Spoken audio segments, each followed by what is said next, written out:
Dance చేసే chance అనసూయకు ఒకప్పుడు వచ్చింది. కానీ అప్పుడు చెయ్యనని చెప్పేసింది అనసూయ.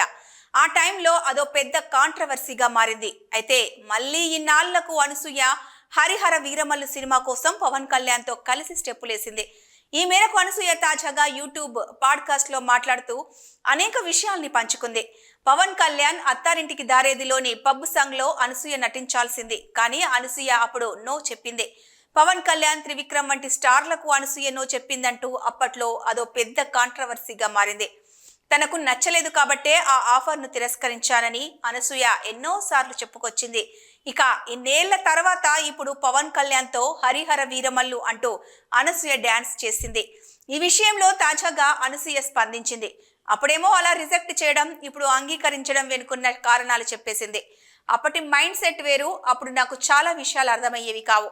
అప్పుడు ఆ టైంకి అది కరెక్ట్ అనిపించింది. అందుకే అలా నో చెప్పా, అంతే తప్ప మరేతర కారణం లేదు అని నాటి విషయాల గురించి చెప్పింది. ఇక ఇప్పుడు మైండ్ సెట్ మారింది, ఎంతో మార్పు వచ్చిందంటూ పవన్ కళ్యాణ్తో కలిసి చేసిన వర్క్ ఎక్స్పీరియన్స్ గురించి చెప్పింది. పాట చాలా బాగుంటుంది, చాలా క్యాచీగా ఉంటుందని, బాగా వచ్చిందని అనసూయ చెప్పుకొచ్చింది. షూటింగ్ జరిగినన్ని రోజులు పవన్ కళ్యాణ్ గ్యాప్ దొరికితే బుక్స్ పట్టుకొని చదువుతూనే కనిపించేవారట. ఆ టైంలో పార్టీ మీటింగ్స్ అంటూ హడావిడి కూడా ఉండేదట. చిన్న పిల్లాడి మనస్తత్వం అని అనసూయ తెలిపింది. అన్ని పనులు ఒకేసారి ఎలా చేస్తారు అని ఆశ్చర్యపోయేదాన్నంటూ అనసూయ చెప్పుకొచ్చింది.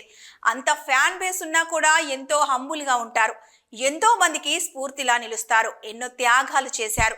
ఎన్నో వాటికి నో చెప్పారు. అతను రియల్ హీరో. మెగా బ్రదర్స్ అంతా కూడా చాలా మంచివారు.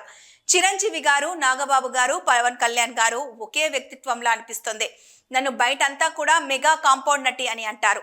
అలా కలిసి వచ్చింది. అందరితో కలిసి చేశాను. ఇంకా వైష్ణవ్ తేజ్తో నటించాల్సి ఉంది అని ఫన్నీగా అనసూయ చెప్పుకొచ్చింది.